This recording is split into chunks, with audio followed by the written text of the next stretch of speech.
Welcome back to my YouTube channel for role-playing games. Today I wanted to take a moment to review the awesomely cool Barbarians of Lemuria Legendary Edition. You'll notice on the spine of the book it does say that this is the Legendary Edition. There have been previous versions of the game. There were several versions that were completely free to download on the internet via PDF. This is the newest version of the rules, the Legendary Edition. You can purchase it at a lot of local gaming stores. I think I paid about $24 for this one. You can order it online, I think, through Cubicle 7 and places like that. But this is the Barbarians of Lemuria Legendary Edition role-playing game. And you can kind of see the back cover there as well of the setting of Lemuria, the map. This is a sword and sorcery game. It's probably the finest sword and sorcery game I've ever played. It's very rules light. It has kind of an old school feel to it, but yet with some modern sensibilities in its design mechanics. There is an inherent setting within the book, the setting of Lemuria. The game actually takes place in a far-flung future where society has collapsed, and we're basically back to the days of like the barbarians and the almost like the Iron Age or the Stone Age almost. Way back, civilization's been set back quite a bit. You don't have to use that setting. Many people on the internet use Barbarians of Lemuria to run any kind of really cool sword and sorcery setting, everything from Lankmar, Fafhrd and the Grey Mouser, Conan, anything like that. In fact, I'm using this game right now for a Hyborian Age setting. I'm running it over OpenRPG and Skype. It's been highly successful. So we're basically doing Conan, Barbarians of Lemuria. My players have absolutely loved it, and we've had a wonderful time with it. This game does Conan better than the D20 Conan by Mongoose, better than any version of Conan I've ever played before. This game actually just screams Conan. So with that brief introduction, I'll go right into some of the game's mechanics and how the game works. Now for this next section, I'm actually going to be using my computer to show you one of the character sheets from one of the characters in my campaign. As you can see, his name is Kazim. He is one of the characters in my Conan game on the internet for Barbarians of Lemuria. And I'm going to go through parts of the character sheet just to kind of explain some of the core mechanics. So as you can see, his name is Kazim, as I said. His origin, which in the game is kind of like your place of origin. He's a Shemite, which is from the Hyborian setting of Conan. You have a place here where you can put your description. He wrote down his description of what his character looks like here. And you have attributes. Your attributes in this game are strength, agility, mind, and appeal. Strength is your physical strength, how much you can lift and carry, things of that nature, how powerful you are. Agility is how nimble you are, how able to dodge things, and how able you are to hit things. Mind is basically your intelligence stat, and appeal is basically like your charisma stat in this game. When you first create a character, you have 4 points that you can distribute however you want into these abilities. The maximum that a human can usually ever get up to is about a 5 in any one of these abilities, in any one of these stats. However, at character creation, you're limited to a 3 being the highest you can get in any ability. The reason he has kind of some extra here is because he's had a couple of advancements, so he's been able to upgrade some of his abilities a little bit. You also have the option that you can take like a -1 at character creation in one of your characteristics, so that you can get an extra +1 somewhere else at character creation. So you could actually start with the equivalent of 5. You could get a -1 in one of your abilities to add a +1 somewhere else, basically. It's just like an extra little bonus thing you can do at character creation. For your combat stats here, these are basically like your combat skills. You have Brawl, which is basically fist fighting. Melee, which is your attacks with melee weapons such as swords, knives, daggers, axes, etc. Your range stat, which is your ability to attack with ranged weapons like bows. And your defense stat, which is how hard it is to hit you. Now in the game, whenever you're making any kind of pseudo skill check, because there are no real skills in this game, and I'll kind of explain that here shortly, you roll 2d6, and you're going to add modifiers to that 2d6. In combat, you do the same thing pretty much. Now, when you're making the equivalent of a skill check in this game, your target number is always a 9. If you make at least a 9 or higher, you're successful. In combat, your defense value, what that is, since he has a 1 in his defense here, he gets to add 1 to the target number to hit him, so you would need at least a 10 to hit him. If he had 2 in defense, you would need like an 11 to hit him, basically. Because a 9, you would automatically hit your opponent, and where he has a 1 in defense, you would need effectively a 10 to hit him in combat. Now, as you'll see, you also have here to the side careers. And for his particular character, he has Barbarian 0, Hunter 2, Warrior 1, and Thief 2. You get 4 careers, and this kind of mimics the sword and sorcery genre very well, because a lot of times in sword and sorcery, the heroes have very broad backgrounds. They've had a career prior to adventuring. They've done a lot of things. For instance, Conan was a reaver, a thief, a barbarian, a warrior. That's what this is trying to mimic. You get 4 points when you create your character to put into careers. And you can choose 4 careers for your character, and you get 4 points to distribute among them. And you can take a 0 in a career. That basically just means maybe you don't have as much experience in that career, but you still have a rudimentary knowledge of that career. You basically just roll 2d6 for your checks with that career. What careers are basically are skill packages. There are no skills per se in the game. But what you would do is, you would use a career when you would want to make the equivalent of a skill check in this game. So, if our character here, Kazim, was out in the forest, and he needed to try to maybe track an animal that he was going to try to hunt for food, he could use his hunter skill, his, career here, because we would assume that a hunter would have the necessary skills like tracking and things of that nature to find a beast out in the woods.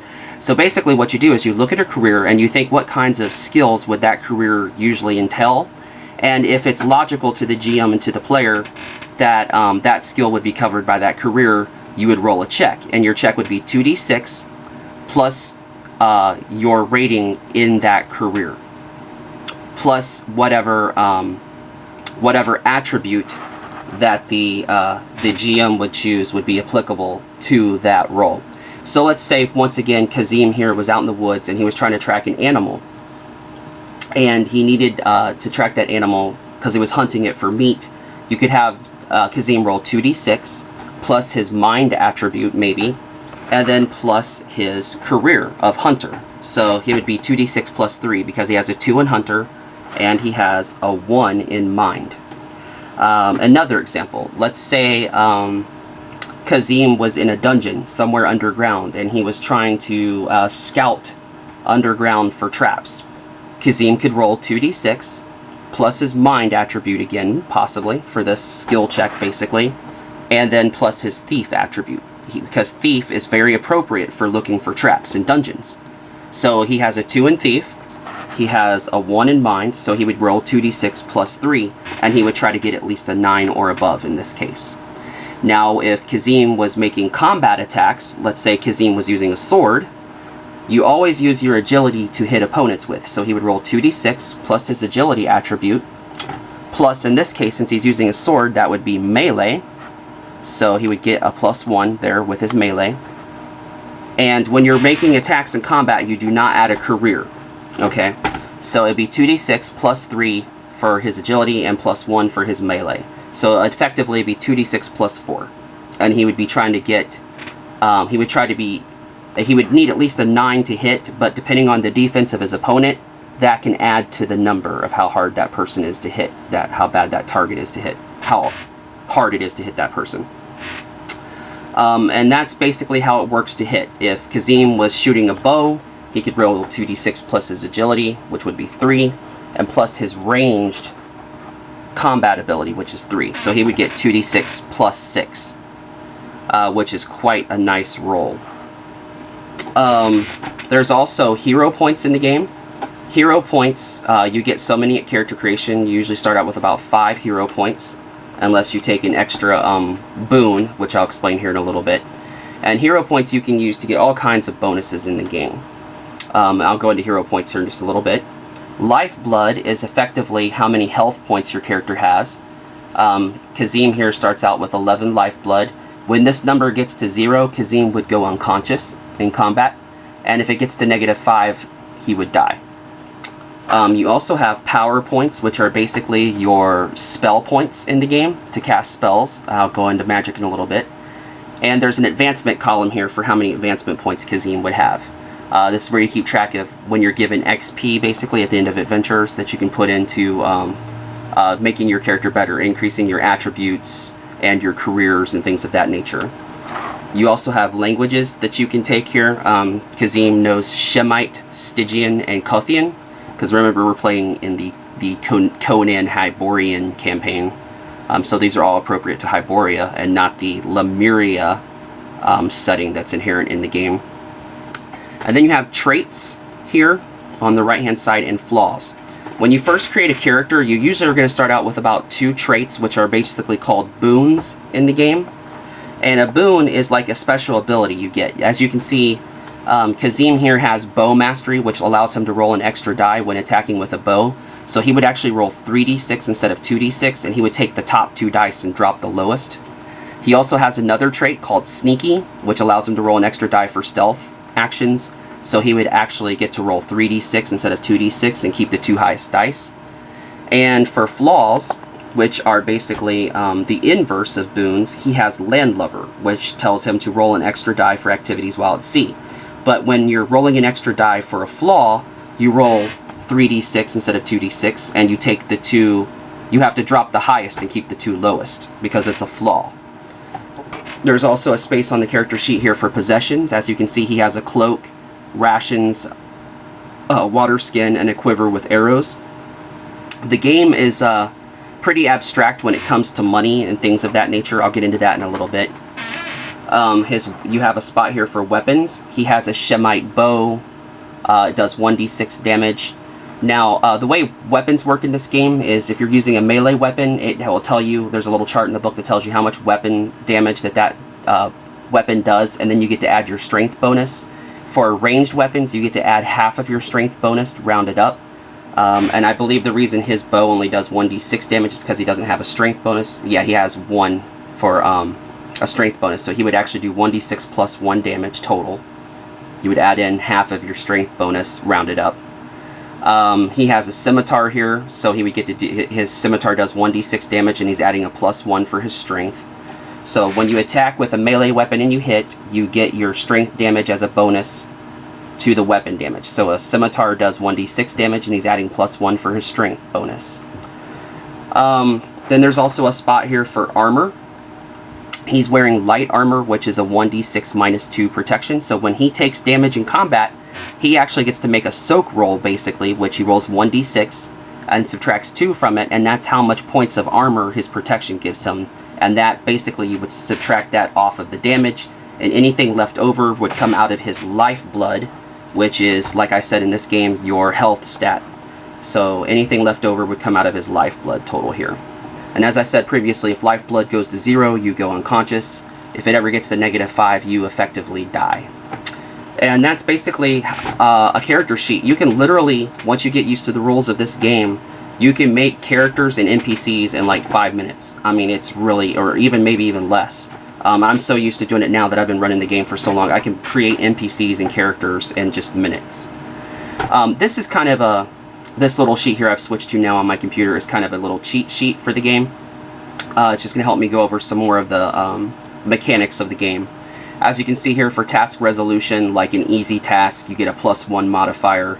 Anything that's moderate is a 0. You just roll 2d6 and then whatever would be appropriate from your character, like if you're using your career or something like that. And remember, your target number is always a 9 or higher. And, you know, depending on how hard something is, you can take higher modifiers. Like if you're doing something that's considered hard, it would be a -2 difficulty. So you would subtract 2 from whatever you roll. And it also includes missile fire ranges here for ranged weapons, what the modifiers should be. So like if you're firing at medium range, you get a -1 to your roll. And then there's success and combat here. There's levels of success in this game, and it's very easy. There's normal successes. So like if you roll a normal success, that just means that you hit the target number, which is 9 or higher.